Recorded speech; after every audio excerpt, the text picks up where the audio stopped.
Hey there, time-traveling thrill seekers. Welcome back to our channel, where we're about to embark on a comedic expedition through the ancient pages of history.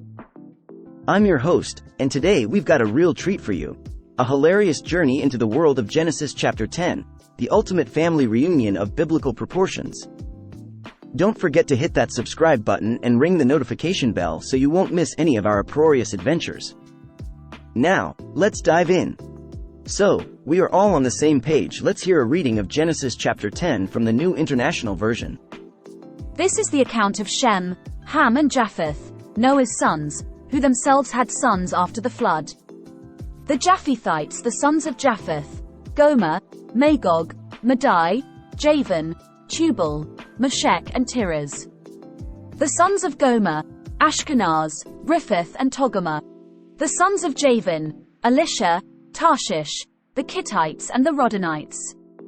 From these the maritime peoples spread out into their territories by their clans within their nations, each with its own language. The Hamites, the sons of Ham, Cush, Egypt, Put and Canaan. The sons of Cush, Seba, Havilah, Sabta, Rama and Sabteca. The sons of Rama, Sheba and Dedan. Cush was the father of Nimrod, who became a mighty warrior on the earth. He was a mighty hunter before the Lord. That is why it is said, like Nimrod, a mighty hunter before the Lord. The first centers of his kingdom were Babylon, Uruk, Akkad and Calneh, in Shinar. From that land he went to Assyria, where he built Nineveh, Rehoboth-ir, Calah and Rezin, which is between Nineveh and Calah, which is the great city. Egypt was the father of the Luddites, Anamites, Leabites, Naphtuhites, Pathrusites, Casluhites, from whom the Philistines came, and Caphtorites. Canaan was the father of Sidon his firstborn, and of the Hittites, Jebusites, Amorites, Girgashites, Hivites, Arkites, Sinites, Arvadites, Zemarites and Hamathites. Later the Canaanite clans scattered and the borders of Canaan reached from Sidon toward Gerar as far as Gaza, and then toward Sodom, Gomorrah, Admah and Zeboim, as far as Lasha. These are the sons of Ham by their clans and languages, in their territories and nations. The Semite sons were also born to Shem, whose older brother was Japheth. Shem was the ancestor of all the sons of Eber. The sons of Shem, Elam, Ashur, Arphaxad, Lud and Aram. The sons of Aram, Uzed, Hul, Gether and Meshech. Arphaxad was the father of Shelah, and Shelah the father of Eber. Two sons were born to Eber. One was named Peleg, because in his time the earth was divided. His brother was named Joktan.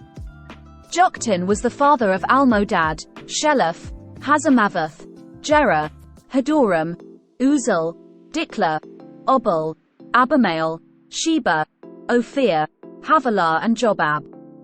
All these were sons of Joktan. The region where they lived stretched from Mesha towards Saphar, in the eastern hill country.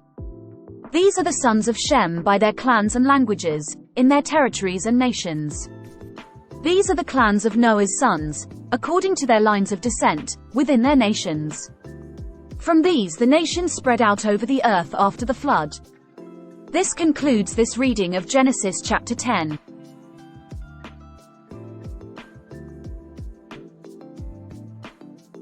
Picture this. You've scored an exclusive invite to the ultimate family gathering, hosted by none other than Noah's grandkids. You've got Ham, Shem, and Japheth all hanging out, trying to remember who's who after a few too many cups of that mystical ancient wine. It's like the original sitcom pilot, Keeping Up with the Arks. Can you imagine the drama? But hold on to your chariots, because here come the names. Brace yourselves for Ludim, and Lehabim, and enough I am suffixes to make your modern baby names sound as straightforward as Bob and Sue. It's like the world's wackiest episode of Whose Line Is It Anyway?, where the only game is Name That Progenitor. And if you thought modern geography was tricky, wait until you see this. Genesis chapter 10 is the ultimate Where's Waldo of ancient locations. Get ready to marvel at places you've never even heard of, like Cush, not the comfy kind, Mizraim, sounds like a high-end Egyptian restaurant, and Babel, before the whole tower debacle, of course. It's like using a GPS that only speaks in riddles. Let's take a moment to appreciate the diversity showcased in this chapter. Genesis chapter 10 brings together an eclectic mix of nations and tongues, proving that even back in the day, humanity couldn't agree on how to say hello. It's like the original United Nations Assembly, if they were passionately debating whose turn it was to bring the sacrificial goats. Nimrod. This guy's name sounds like a Saturday morning cartoon villain, right? But he's actually Noah's great-grandson and a mighty hunter before the Lord. We can only assume he was shooting clay pigeons off the side of his ark. Move over, Noah, there's a new sheriff in town. In a nutshell, Genesis chapter 10 is like a time-traveling sitcom that mashes up the best of reality TV with the chaos of an ancient map folded one too many times. It's a whirlwind tour of ancestral mayhem, complete with names that could double as exotic birds and enough geographic diversity to make your head spin faster than a potter's wheel.